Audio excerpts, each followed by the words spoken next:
నూలు నూలులో శతాబ్దాల గౌరవం, పట్టు పరంపరకు ప్రతీక, సంప్రదాయానికి శాశ్వత చిరునామా సఖీ.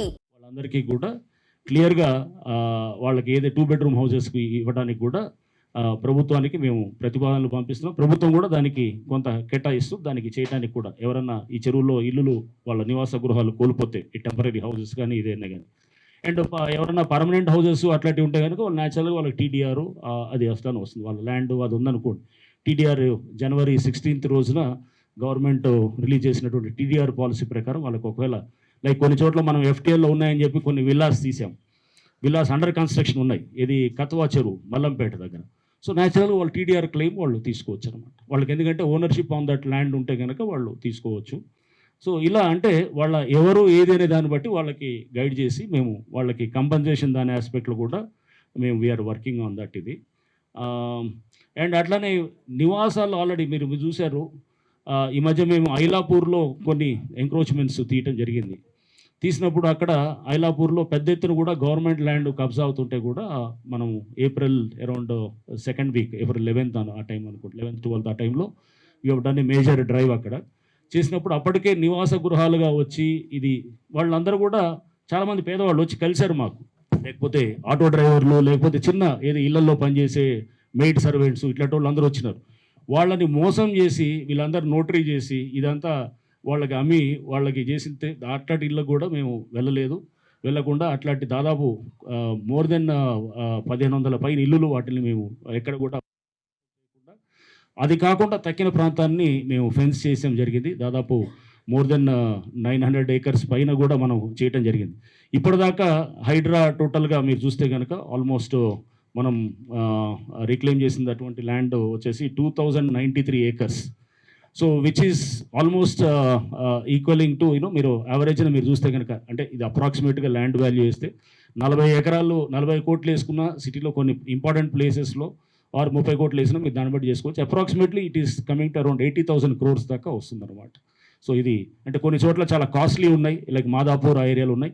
కొన్ని చోట్ల ఇప్పుడు అమీన్పూర్ లాంటి ప్లేసెస్లో 10-15 కోట్లలో ఎకరా వచ్చే ఉంటుంది. సో బై అండ్ లార్జ్ యావరేజ్గా చూస్తే కనుక మీకు this is how it is working అనమాట. 80,000 crores అప్రాక్సిమేట్గా మన చేసినటువంటి ఇది వస్తున్నది.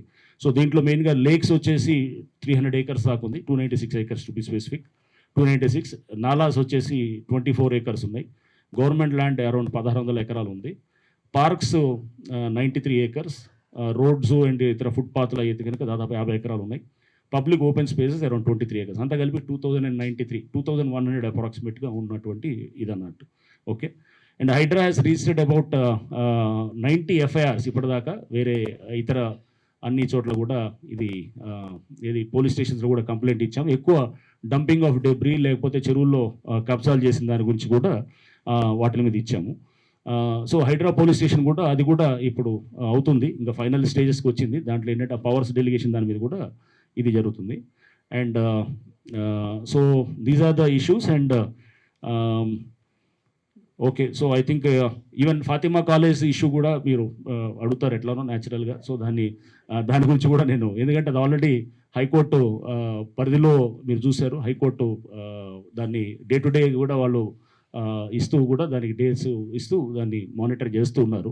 సో హైకోర్టు పరిధిలో ఉంది. హైకోర్టు ఏమని ఇచ్చారంటే వాళ్ళు ఇరిగేషన్ అండ్ రెవెన్యూ డిపార్ట్మెంట్స్ని డైరెక్ట్ చేసి హైకోర్టు డైరెక్షన్స్ తోటి ఇప్పుడు సర్వే చేయాలి, జాయింట్ సర్వే. ఆ జాయింట్ సర్వే చేసిన తర్వాత ఆ జాయింట్ సర్వే రిపోర్ట్ని వాళ్ళు FTL డిమార్కేట్ చేయాలి. దాంట్లో జాయింట్ సర్వేలో FTL డిమార్కేట్ చేస్తూ అట్లానే GHMCకి ఇచ్చిన డైరెక్షన్ ఏంటంటే అనాథరైజ్డ్ కన్స్ట్రక్షన్స్ ఏమన్నా వచ్చి ఉంటే కనుక అనాథరైజ్డ్ స్ట్రక్చర్స్, అనాథరైజ్డ్ అంటే పర్మిటెడ్ లేని ఉన్నాయి, అవన్నీ కూడా మొత్తం ఇస్తూ ఆ డీటెయిల్స్ కోర్టుకు సబ్మిట్ చేయాలి. ఏదైతే కనుక ఈ జాయింట్ సర్వే రిపోర్ట్ మీద FTLని డిమార్కేట్ చేసి వాళ్ళు అది ఇస్తే కనుక HMDAకి ఇస్తారు. HMDA నుంచి మాకు ఫార్వర్డ్ అయ్యి యాజ్ ఇట్ ఈస్ ఏదైతే కనుక మాకు ఇరిగేషన్ వాళ్ళు ఇచ్చిన రిపోర్ట్ ఉందో అది మేము లేక్ ప్రొటెక్షన్ కమిటీగా మేము పబ్లిష్ చేస్తాం, నోటిఫికేషన్గా చేస్తాం అన్నమాట. వాళ్ళు వచ్చిన దాన్ని హైకోర్టు డైరెక్షన్లో జరిగినటువంటి ఆ సర్వే రిపోర్ట్ని యాజ్ ఇట్ ఈస్గా మేము పబ్లిష్ చేస్తాం. ఆ తర్వాత అది కోర్టు పరిధిలో ఉన్న అంశం కాబట్టి కోర్టు డైరెక్షన్ బట్టి తదుపరి మా యాక్షన్ కూడా అంత as per the directions of the high court, honourable high court దీంతో జరుగుతుంది. And these are the issues. And